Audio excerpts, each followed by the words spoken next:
নমস্কার বন্ধুরা, food point of দীপিকায় আপনাদের সকলকে স্বাগত। আমার আজকের রেসিপি শীতের স্পেশাল পাটিসাপটা পিঠা। খুবই সহজ পদ্ধতিতে দেখানোর চেষ্টা করেছি কিভাবে বানালে প্রত্যেকটা পিঠাই সুন্দরভাবে চাটু থেকে উঠে যাবে, একটা পিঠাও ভাঙবে না, সেটাই আমি আজকে আপনাদের সাথে শেয়ার করব। ভিডিওটা প্রথম থেকে শেষ পর্যন্ত দেখার অনুরোধ রইল। চলুন তাহলে রেসিপিটা শুরু করা যাক। ক্ষীরসা পাটিসাপটা বানানোর জন্য প্রথমেই যেটা লাগছে সেটা হচ্ছে সুজি। এখানে আমি 1 প্যাকেট সুজি নিয়ে নিয়েছি। এটা 200 গ্রামের একটা প্যাকেট। প্যাকেটটা কেটে মিক্সির জারের মধ্যে নিয়ে নিচ্ছি। এটাকে একটু গুঁড়ো করে নেব।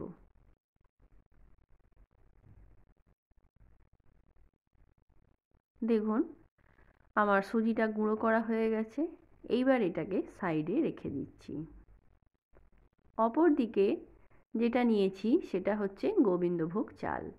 এখানে আমি 100 গ্রাম পরিমাণ গোবিন্দভোগ চাল 3 ঘন্টা ভিজিয়ে রেখেছিলাম। এইটাকে এবার মিক্সিতে পেস্ট করে নেব। দেখুন এটাও আমার খুব সুন্দরভাবে পেস্ট হয়ে গেছে। এটাকে শিলেতেও বেটে নিতে পারেন, তাহলে কিন্তু সব থেকে ভালো হয়। এইবার একটা মিক্সিং জার নিয়ে তার মধ্যে নিয়ে নিলাম গুঁড়ো করে রাখা সুজি।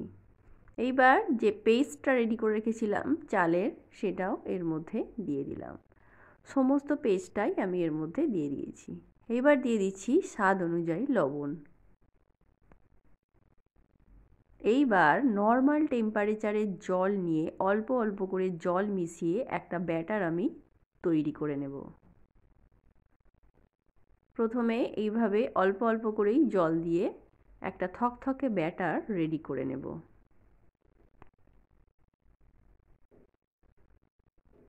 এইবার একটা হ্যান্ড হুইস্কারের সাহায্যে খুব ভালো করে সমস্ত কিছু মিশিয়ে নেব।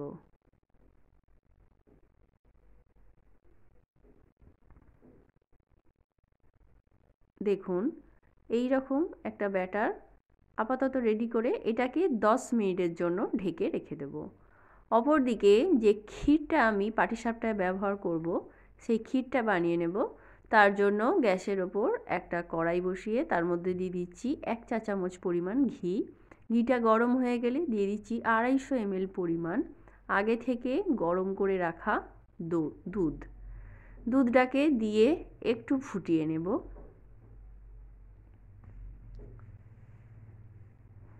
দুধটা ফুটে গেলে এর মধ্যে দিয়ে দেব 2টো 10 টাকা দামের গুঁড়ো দুধের প্যাকেট। প্যাকেটটাকে কেটে সমস্ত দুধটা আমি এই লিকুইড মিল্কের মধ্যে দিয়ে দিচ্ছি।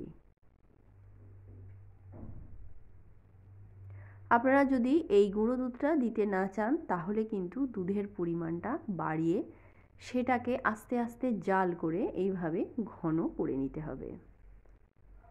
আমি 2 প্যাকেট দুধ এখানে দিয়ে দিয়েছি। খুব ভালো করে মিশিয়ে নিয়ে এইবার দিয়ে দিচ্ছি 4 চামচ সুজি।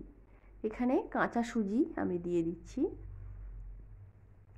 এইবার ভালো করে সুজিটাকেও দুধের সাথে মিশিয়ে নেব। এই সময় গ্যাসের ফ্লেমটাকে মিডিয়ামে রেখে সমস্ত কাজটা করে নিতে হবে। দেখুন এটাও খুব ভালোভাবে ফুটে গেছে। এইবার দিয়ে দিচ্ছি 3 চা চামচ চিনি। চিনির পরিমাণটা আপনারা কম বেশি করে নেবেন। বেশি মিষ্টি খেলে চিনির পরিমাণটা বাড়িয়ে দেবেন, আর যদি নর্মাল মনে হয় তাহলে কিন্তু এটাই ঠিকঠাক।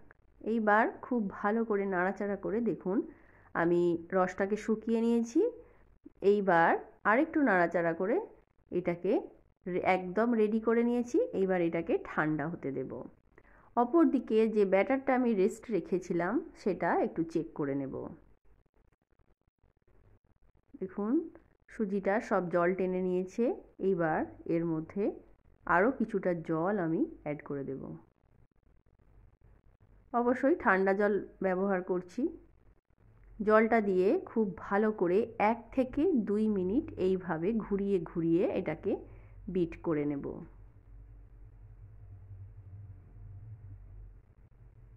দেখুন আমার মেশানো হয়ে গেছে। এইবার দেখিয়ে দিই কনসিস্টেন্সিটা। দেখুন এই রকম একটা ব্যাটার আমি রেডি করে নিয়েছি। দেখুন এই রকমভাবে পিছন দিকটায় যে দেখাচ্ছি এই রকম একটা পাতলা লেয়ার পড়বে। অপর দিকে একটা তাওয়া বসিয়ে দিয়েছি। এইবার আমি পিঠাটা ভেজে নেব। একটু সামান্য তেল ব্রাশ করে নিলাম। এইবার এক হাতা করে মাপ করে আমি প্রত্যেকটা পাটিসাপটা রেডি করে নেব। আস্তে আস্তে করে ঘুরিয়ে দেব।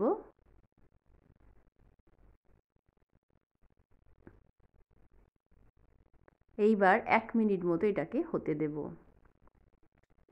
দেখুন ওপরটা পুরোটা শুকিয়ে গেছে। এইবার ক্ষীর থেকে কিছুটা নিয়ে এই রকম লম্বা করে রোল করে আস্তে আস্তে পিঠেটাকে ঘুরিয়ে দেব। এই কাজটা একটু হাত দিয়ে করে নিতে হবে, খুব গরম, সাবধানে করে নিতে হবে।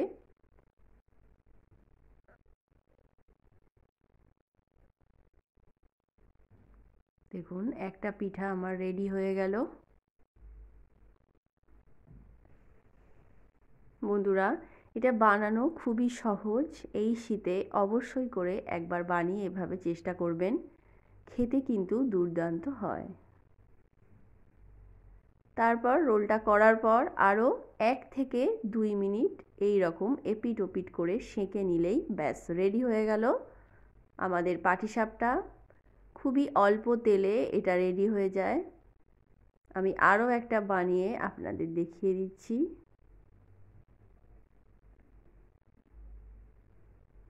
তেলের বদলে আপনারা এখানে ঘিও ব্রাশ করে নিতে পারেন, এতে কিন্তু টেস্টটা আরও একটু ভালো আসবে। ঠিক একই পদ্ধতিতে আমি সবগুলো পিঠা এইভাবে রেডি করে নেব। তো বন্ধুরা ভিডিওটা কেমন লাগলো? ভালো লাগলে লাইক, শেয়ার ও কমেন্ট করতে ভুলবেন না। আর আমার চ্যানেলে নতুন বন্ধু হয়ে থাকলে চ্যানেলটা সাবস্ক্রাইব করার অনুরোধ রইল। পাশে থাকা বেল আইকনটা প্রেস করে দেবেন যাতে করে আমি চ্যানেলে নতুন কোনো ভিডিও দিলে তার আপডেট আপনি পেতে পারেন। তো আজকের মতো এ পর্যন্তই। আবার দেখা হবে অন্য কোনো রেসিপি নিয়ে। ততক্ষণের জন্য নমস্কার।